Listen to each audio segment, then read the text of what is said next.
दी जाएगी। प्रदेश के अन्य मुद्दों पर भी अपनी बात पार्टी प्रदेश अध्यक्ष रखेंगे और जनवरी से संगठन चुनाव को लेकर प्रक्रिया शुरू हो जाएगी।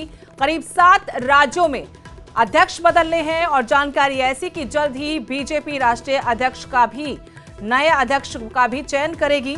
उससे पहले हरियाणा में संगठन को लेकर बीजेपी में हलचलें तेज हो गई हैं।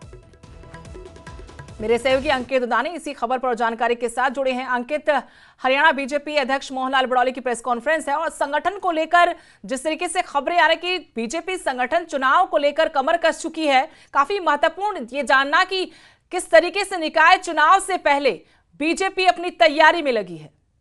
बिल्कुल, बीजेपी पूरी तरह से तैयारी में लगी है और हरियाणा के अंदर अगर बात करें तो 50 लाख सदस्य बनाने का लक्ष्य रखा गया है। हालांकि 41 लाख जो सदस्य है वो बना भी चुकी है और अभी 9 लाख बाकी है लक्ष्य के अनुसार। लेकिन बीजेपी ने पूरी कमर कसी हुई है और अब संगठन चुनाव जो है उसको लेकर के जो प्रोसेस है वो शुरू कर दी गई है। बूथ समितियां बनाई जाएंगी, बूथ समितियों के चुनाव होंगे 1 तारीख से 5 तारीख तक और उसके बाद मंडल के चुनाव होंगे।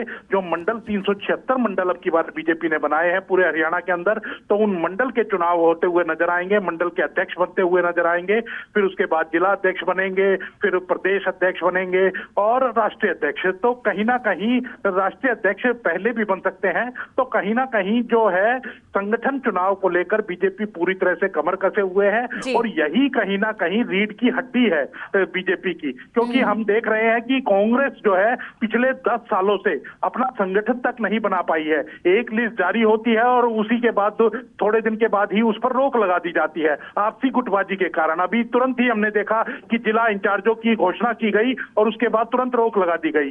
तो कहीं ना कहीं भारतीय जनता पार्टी की ताकत है कार्यकर्ता और बूथ समिति तक के कार्यकर्ता वो बनाती है और उसी को लेकर के अब पूरी जद्दोजहद की जा रही है। अंकित, जैसा आपने कहा कि बीजेपी जहां एक बार फिर से संगठन चुनाव में उतर रही है जनवरी के पहले हफ्ते से ही, उधर कांग्रेस में इस बात को लेकर सवाल भी कांग्रेस से उठाने लगे हैं। पूर्व विधायक, चाहे असम से पूर्व विधायक हो शमशेर सिंह गोगी या फिर रादौर से पूर्व विधायक हो, वो भी कह रहे थे कि बीजेपी अपनी तैयारी में लगी है और 10 साल से हम संगठन के बारे में सोच तक नहीं पा रहे।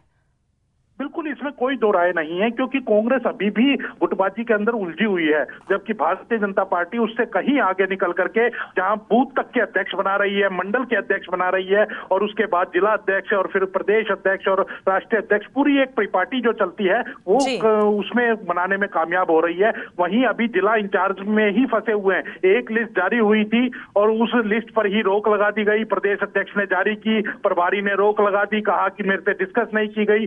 पूर्व मुख्यमंत्री भूपेंद्र सिंह हुड्डा कहते हैं कि कुछ चेंज होकर के आएगी, लेकिन आप ये देखिए कि एक नेता प्रतिपक्ष तक नहीं चुन पाई है। जो सीएलपी लीडर होता है वो तक नहीं चुन पाई है कांग्रेस, और आप देख सकते हैं कि 2 महीने से ज्यादा का समय हो चुका है। तो गुटबाजी जो है वो साफ तौर पर दिखती है और उसका नुकसान कांग्रेस 19 के चुनाव में या 24 के चुनाव में पूरी तरह से उठा चुकी है और इसी वजह से कहीं ना कहीं वो सत्ता से दूर नजर आती है। जी शुक्रिया अंकित जानकारी के लिए। तो हरियाणा बीजेपी के संगठन चुनाव को लेकर ये बड़ी खबर कि आज प्रेस कॉन्फ्रेंस बीजेपी प्रदेश अध्यक्ष करेंगे। 12 बजे प्रेस कॉन्फ्रेंस होगी, इसमें संगठन चुनाव को लेकर महत्वपूर्ण जानकारी साझा करेंगे। 1 जनवरी से 5 जनवरी तक मंडल कमेटियां बनाने के बाद मंडल चुनाव की शुरुआत होगी। 6 जनवरी से 12 जनवरी तक मंडल अध्यक्षों के लिए वोटिंग का काम पूरा किया जाएगा।